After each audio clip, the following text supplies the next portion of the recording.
හොඳයි ප්‍රේමවන්තයනි අද අපගේ මාතෘකාව වෙලා තියෙන්නේ තරහදියට දාලා බලන්න. මොනවද? අපගේ ජීවිතය අපිව තරහදියට දාලා බලන්න. අපි දන්නවා ප්‍රේමවන්තයනි හැමතිස්සෙම තරහදියක් පාවිච්චි කරන්නේ බර මනින්න බර කිරන්න හරිද කියලා බලන්න. ඉතින් අපි සාමාන්‍යයෙන් දාන්නේ අපි දන්නවා තරහදියකට පඩි දානවා.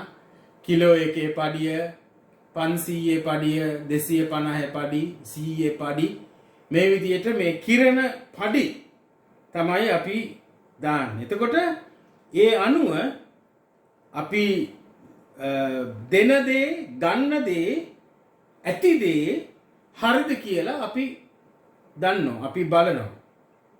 ඉතින් දැන් තරහදියක් ගැන නෙමෙයි අද දවසේ අපි කතා කරන්න යන්නේ. ඒකින් වැඩක් නෑනේ. ඒ නිසා ජීවිතය කොහොමද තරහදියකට දාන්නේ? ඒක තමයි අපි අද බලන්නට යන්නේ. දැන් අපි දන්නවනේ තරහදියෙන් කිරන්නේ මේ පඩියට අනුවයි. මේකට දාලා තියෙන කිරණ පඩි වලට අනුවයි. ඒකට සාපේක්ෂකවයි. සංසන්දනාත්මකවයි.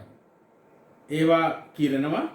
ඒකේ බරට හරිනම් ඒකට සාපේක්ෂ නම් ඔක්කොම හරි.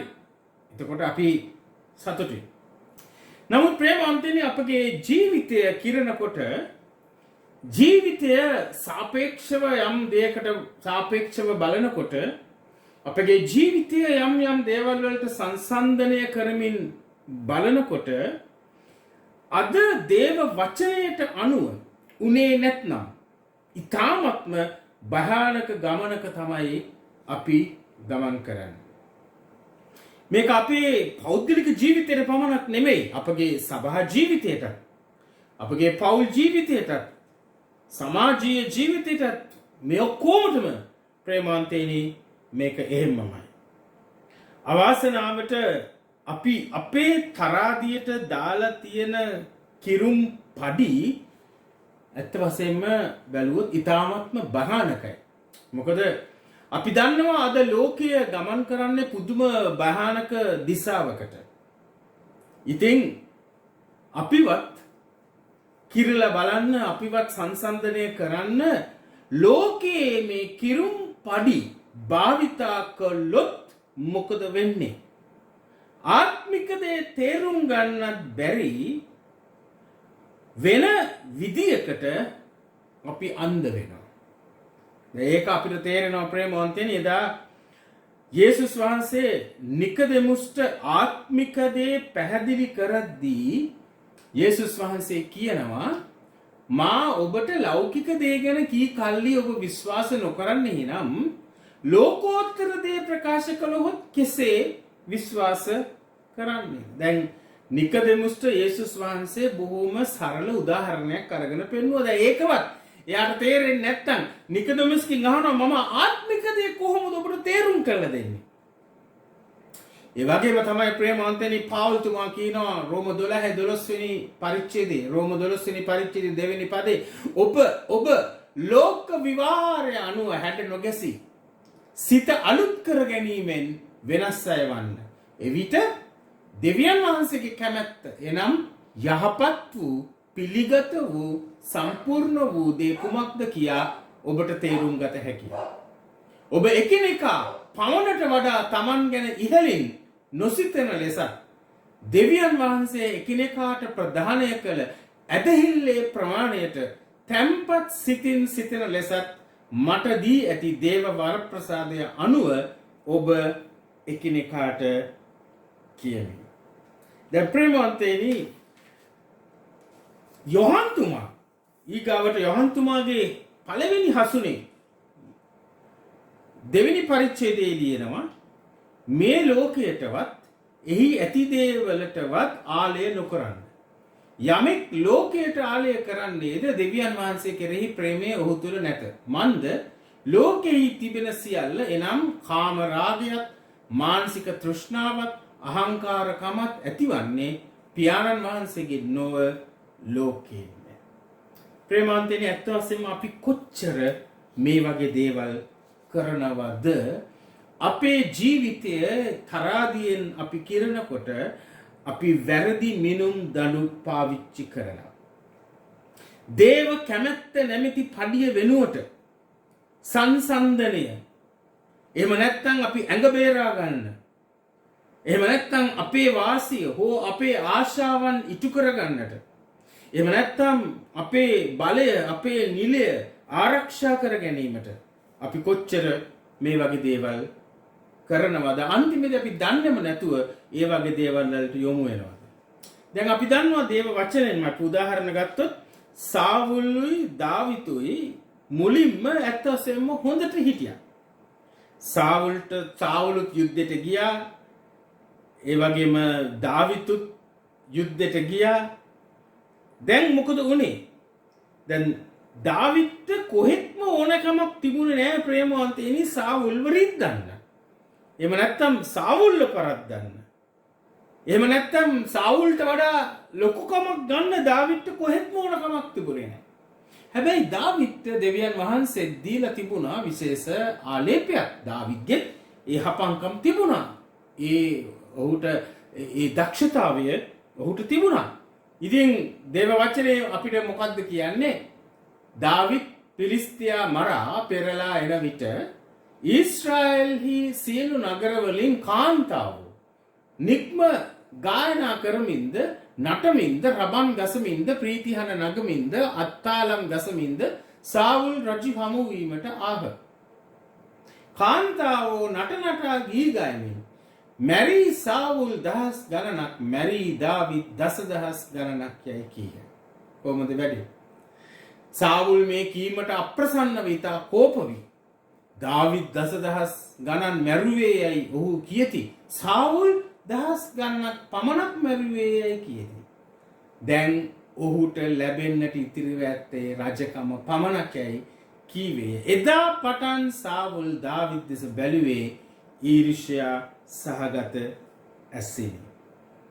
ප්‍රේමවන්තයනි ගෑනු ටික බලන්න මොකද්ද කරේ කියලා. ඒගොල්ලෝ ඇවිල්ලා මේ විදිහට කිව්වද? ඒගොල්ලෝ කිව්වේ නෑ මේ සාවුල් මැරුවේ දහස් ගණනක් පමණයි.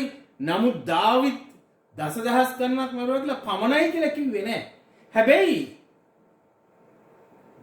සාවුල් දසදහස් ගණනක් මැරුවා, දාවිත් දසදහස් ගණනක් මැරුවා. සාවුල් දහස් ගණනක් මැරුවා කියලා කිව්වම එකපාරට සාවුල් එක බැලුවේ සංසන්දනාත්මකව. සාවුල්ගේ ඔළුවට ගියේ මොකද්ද? මම මැරුවේ දහස් ගණනක් පමණයි. නමුත් දාවිත් දසදහස් ගණනක් මැරුවා. මොකද උනේ? සාවුල්ට ඊර්ෂ්‍යාව ඇති වුණා. එදා පටන් අන්තිමේදී මොකක්ද උනේ? ඒ දෙන්න අතර මහා වෛරයක්, මහා යුද්ධයක් ඇති වුණා. සංසන්දනය හරිම භයානකයි. අපේ ජීවිතේ තරාදියට අපි ඒ කිරුම් පඩි වෙනුවට සංසන්දනය දැම්මොත් ප්‍රේමවන්තයනි, අපි කම්පයර් කරන්න ගියොත් හරිම භයානක තත්වයකට එනවා. ඉස්සෙල්ලා එක්කනා එහෙමයි, දැන් එක්කනා මෙහෙමයි.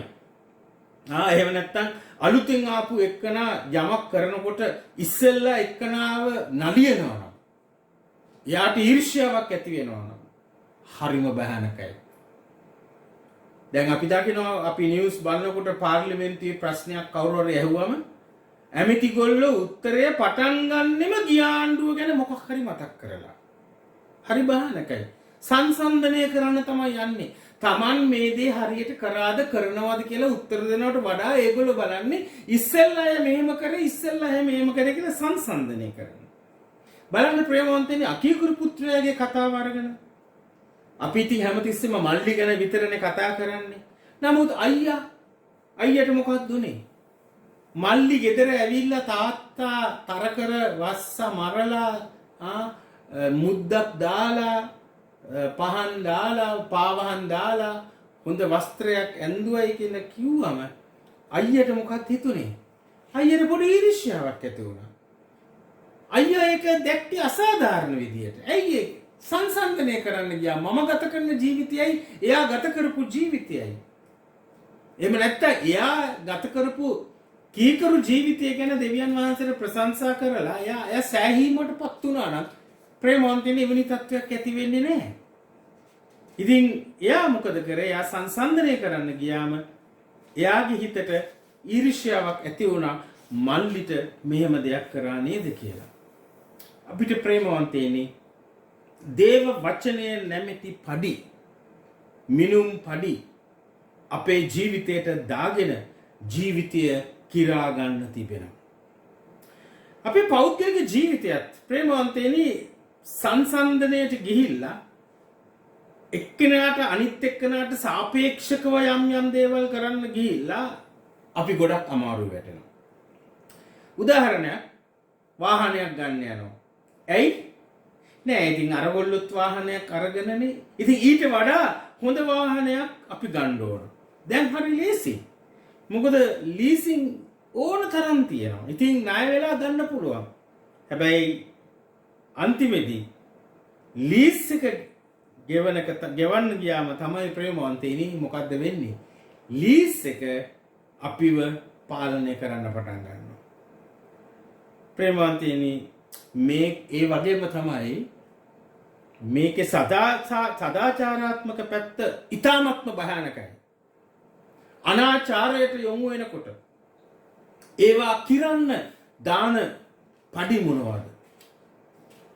අසාධාරණේ සමහර විට ස්වාම පුරුෂයා භාර්යාව වෙන්න පුළුවන්. මේ දෙන්නගේ වෙනස්කම් සමහරලාට ඉදිරියට දානවා. මේ දෙන්නගේ අඩුපාඩුකම් සමහරලාට ඉදිරියට දාලා ඒවා සාධාරණ කරන්නට යනවා. ඉතින් ඒ පඩි ඒ මිනුම් දඬු දාගෙන අපේ ජීවිත නැමැති තරාදියට අපි මේ දූෂ්‍යකම් හුඟක් වෙලාවට සාධාරණීකරණය කරන්නට යනවා. ඊටමත් භයානකයි. දැන් අපි දන්නවා අපි ගිය සතියේ අපි කතා කරේ බ්‍රිතාන්‍ය මෙතෝදිස්ත සභාවේ පිළිගත් සමලිංගික විවාහ. සමලිංගික විවාහ. මේ සභාව පිළිගත්තා. පිරිමියෙක් එක්ක විවාහ වෙන්න පුළුවන්, ගැහණියෙකුට ගැහණියෙක් එක්ක විවාහ වෙන්න පුළුවන් කියලා නිල වශයෙන් මෙතෝදිස්ත සභාවේ එක පිළිගත්තා. දැන් මොකද්ද මේක පිළිගැනීමට මොකද්ද ඒගොල්ලෝ දාගත්ත පඩිය? ඒ කිව්වේ මිනුම් දණ්ඩ කිරුම් පඩිය මොකක්ද? ප්‍රේමවන්තිනි දේව වචනය වෙනුවට ඒගොල්ලෝ දාගත්ත මිනුම් දණ්ඩ තමයි මානව අයිතිවාසිකම්, human rights. ප්‍රේමවන්තිනි අපි හුඟක් වෙලාවට මේ වගේ දේවල් දාලා අපේ තරාදියෙත් අපි කිරා ගන්නවා. කිරා ගන්න ගිහිල්ලා ප්‍රේමවන්තිනි හුඟක් වෙලාවට අපි අමාරුයි වැටෙනවා. හැබැයි මේ ඔක්කොම මිනුම් පැති සඳහා අපි පාවිච්චි කළ යුතු මේ හැම පැත්තක්ම සදාචාරක පැත්තම වෙන්න පුළුවන්, සමාජීය පැත්ත වෙන්න පුළුවන්, පෞල් ජීවිතය, අපේ පෞද්ගලික ජීවිතය, සභා ජීවිතය, මේ හැම පැත්තකටම ප්‍රේමවන්තයන් අපි පාවිච්චි කළ යුතු මිනුම් පඩිය නම් කිරණ පඩිය විය යුත්තේ දේව කැමැත්තයි, දේව වචනයයි. අපි දන්නවා දේව කැමැත්ත අද අපිට ගලාගෙන එන වූ ප්‍රධාන මාර්ගය තමයි දේව වචනය. දේව වචනය ආපු ගමන් ප්‍රේමවන්තයනි අපි දන්නවා මේ ඔක්කොම කන පිට ගන්නවා. ඉතින් ඒ නිසා සමහර විට අපි දේව කැමැත්තට, දේව වචනයට කීකරු වෙන්න කැමති නෑ. මොකද අපි හිතන දේවල්ට වඩා සම්පූර්ණයෙන්ම කන පිට ගහලා තමයි දේව කැමැත්ත, දේව වචනය අපි ගාවට ගලාගෙන එන්නේ. මොකද ඒක අපේ කැමැත්ත නෙමෙයි, අපේ ආසාවන් නෙමෙයි, අපේ තෘෂ්ණාවන් පිරිමහ ගන්න නෙමෙයි. නමුත් දෙවියන් වහන්සේගේ කැමැත්ත, දෙවියන් වහන්සේගේ ආසාව අපේ ජීවිතයේ තියෙන ආකාරය තමයි දේව වචනයෙන් අපිට පෙන්වුම් කරන්නේ. ඉතින් බයිබලයේම කියනවා ඔබේ වචන මාගේ දෙපැයට පහනක් කියලා. මාගේ මාවතට එළියක්. ගීතාවලිය 119 105 වෙනි පදය. ඒ වගේම ප්‍රේමවන්තනි යේසුස් ක්‍රිස්තුස් වහන්සේව පරීක්ෂාවට වැටුණු වෙලාවේදී අමාරු තැනක්. මොකද යේසුස් වහන්සේ දවස් 40ක් නිරාහාර විඳලා බඩගිනි වුණාට පස්සේ තමයි මේක සිද්ධ වුණේ. යක්ෂයා ඇවිල්ලා යේසුස් වහන්සේට කියනකොට ඔබ දෙවියන් වහන්සේගේ පුත්‍රයා නම් මේ ගල් වලට අණ කරන්න, මේවා පාන් කරන්න ඔබට පුළුවන්. ලොකු පරීක්ෂාවක්. නමුත් යේසුස් වහන්සේ මොකද්ද කිව්වේ? මිනිසා ජීවත් වන්නේ කෑමෙන් පමණක් නොව දෙවියන් වහන්සේගේ මුවෙන් නික්මෙන සියලු වචන වලින් කියා ලියා ඇත කොහෙද ලියලා තියෙන්නේ? දේව වචනේ. මේ දේව පුත්‍රයා කියන්නේ. දේව පුත්‍රයාට ඕනනම් කියන්න තිබුණා ඒක තමාගේ බලෙන් නෑ. ඒත් යේසුස් වහන්සේ දේව වචනේ මේක ලියලා තියෙනවායි කියලා ප්‍රකාශ කරමින් උන්වහන්සේ මේ වචන කිව්වේ. ඉතින් බලන්න ඒක කොච්චර වැදගත්ද කියලා. ඒ වගේම පාවුල්තුමා තිමෝතියස්ට කියනවා දෙවෙනි තිමෝතියස් 3 වෙනි පරිච්ඡේදයේ දේවාත්මානුභාවයෙන් යුත් මුළු ශුද්ධ ලියවිල්ල ඉගැන්වීමටද දුර්මත දුරු කිරීමටද හික්මවීමටද දමිටු ජීවිතයක් ගත කිරීම පිණිස උපදෙස් දීමටද ප්‍රයෝජනයක් වේ. ප්‍රේමාන්තිනි අනිවාර්යයෙන්ම අපගේ ජීවිතේ කිරන්න තියෙන්නේ අපගේ ජීවිතයේ මිනුම් දණ්ඩට ප්‍රේමාන්තිනි තරාදියේ අනිත් පැත්තට අපි දාන්න තියෙන්නේ මේ සමාජීය දේවල්. එහෙම නැත්නම් මේ human rights මානව අයිතිවාසිකම් කියලා. එහෙම නැත්නම් ප්‍රේමාන්තිනි අපි ආස කරන දේ අපි කැමති දේ නෙමෙයි. දේවාත්මානුභාවයෙන් යුත් මුළු ශුද්ධ ලියවිල්ල. ඇයි දේව වචනේ කියනවා දෙවියන් වහන්සේගේ වචනය ජීවමානයි. හලෙලූයා. ක්‍රියාශීලී දෙමුහත් කඩුවකටත් වඩා තියුණුයි. ඒ විතරක් නෙමෙයි ප්‍රේමවන්තනි බලන්න. අපේ ආත්මය, අපේ ප්‍රාණය, ඒ වගේම ශරීරය, සංදි ඇට මිදුළු වලින් මුළු ජීවිතය, ආත්මය, ප්‍රාණය, ශරීරය වෙන් කරන තරම් විනිවිද යන්නේ. ඒ කියන්නේ ආත්මය තුලින්, ප්‍රාණය තුලින්, ශරීරය තුලින් මේ දේව වචනේ ගලාගෙන යනවා. දෙවියන් වහන්සේගේ කැමැත්ත ගලාගෙන යනවා. දෙවියන් වහන්සේගේ මඟ පෙන්වීම ගලාගෙන යනවා. මම ඒකයි කිව්වේ ප්‍රේමවන්තනි අපි හිතන දේ, අපි ආස කරන දේ වගේ නෙමෙයි මේක සම්පූර්ණයෙන් අපිව කන පිට හරවලා අන්තිමට කියනවා සිතේ සිතුවිලිද අරමුණුද විමසන්නේ. ඒ කියන්නේ ප්‍රේමවන්තනි මගේ ආසාව නෙමෙයි දේව වචනය මා තුළට එනකොට මගේ ආසාව විමසනවා. මගේ කැමැත්ත විමසනවා. මගේ දූෂ්‍ය සිතුවිලි දේව වචනය තුලින් විමසලා ප්‍රේමවන්තයනි ඒකට හරි මඟ පෙන්වීම දේව වචනයෙන් අපිට ලැබෙනවා. එහෙනම් ප්‍රේමවන්තයනි විශේෂයෙන්ම ප්‍රේමවන්තයනි මේ දවස්වල අපිට අභියෝග ගොඩයි. ප්‍රශ්න ගොඩයි. ප්‍රේමවන්තයනි හුඟක් වෙලාවට හිතනවා මේවා දෙවියන් වහන්සේ ඇයි මේ වලට ඉඩ දීලා තියෙන්නේ? අපිට අහන්න ලැබෙන දේවල්, අහන්න ලැබෙන ප්‍රවෘත්ති, අහන්න ලැබෙන ආරංචි, මරණ, අසනීපකම්, යුද්ධ මේවා අහනකොට ප්‍රේමවන්ත. නමුත් අපි මතක තියාගන්නට ඕන ප්‍රේමවන්තයනි අපේ ජීවිතේ මිනුම් දණ්ඩ මොකක්ද? අපේ ජීවිතේ නැමැති තරාදිය මොකක්ද? දේව වචනයයි. ප්‍රේමවන්තයනි එහෙම වුණොත් අපි දන්නවා දේව උදහසෙන් අපිව ස්වාමින් වහන්සේ නිදහස් කරයි. නැත්නම් මොකද්ද වෙන්නේ? ප්‍රේමවන්තයනි දේව වචනේ කියනවා රෝම පොතේ 1 වෙනි පරිච්ඡේදයේ 18 වෙනි පදයේ පටන් අධර්මයෙන් අසත්‍යයට අකුල් හෙළන මිනිසුන්ගේ අභක්තිය සහ අධර්මිෂ්ඨකමට විරුද්ධව දේව උදහස ස්වර්ගයෙන් ප්‍රකාශ වන්නේය. අපේ ජීවිතයේ මිනුම් දණ්ඩ මේ වගේ දේවල් නම් දේව වචනේ නොවේ නම් දේව වචනේ කියන්නේ ස්වර්ගයෙන් ඒ උදහස ප්‍රකාශ වන්නේ දෙවියන් වහන්සේ ගැන දත හැකි සියල්ල ඔවුන් ඉදිරියේ සක් සුදක්සේ පැහැදිලි. අපේ දේව වචනේ බයිබලයේ ප්‍රේමවන්තනි හැම දෙයක්ම පැහැදිලි කරලා තියෙනවා. දෙවියන් වහන්සේම එය ඔවුන්ට අනාවරණය කර දී ඇත. ලෝකයේ මැවූ තැන් සිට ඇසට නොපෙනෙන උන්වහන්සේගේ දිව්‍ය ලක්ෂණ වන උන්වහන්සේගේ සදාතන බල මහිමයත් දේවත්වයත් ඔවුන්ගේ මනසට පෙනී යන පරිදි උන්වහන්සේගේ මැවිලි වලින් ප්‍රකාශ කර ඇත. දේව වචනේ පමණක් නෙමෙයි ප්‍රේමවන්තයනි. මේ මුළු මැවිල්ල දිහා බලනකොට දේව වචනේ අපිට සනාථ වෙනවා. එබැවින් අපිට ප්‍රේමවන්තයනි නිදහස ඉදිරිපත් කළ හැකි කරුණු කිසිවක් නැත. දෙවියන් වහන්සේ ගැන දැන උන්වහන්සේට පිදිය යුතු ගෞරවයවත් තුති පැසසුමුවත් ඔව්හු උන්වහන්සේට නොපිදූහ දුන්නේ නැහැ.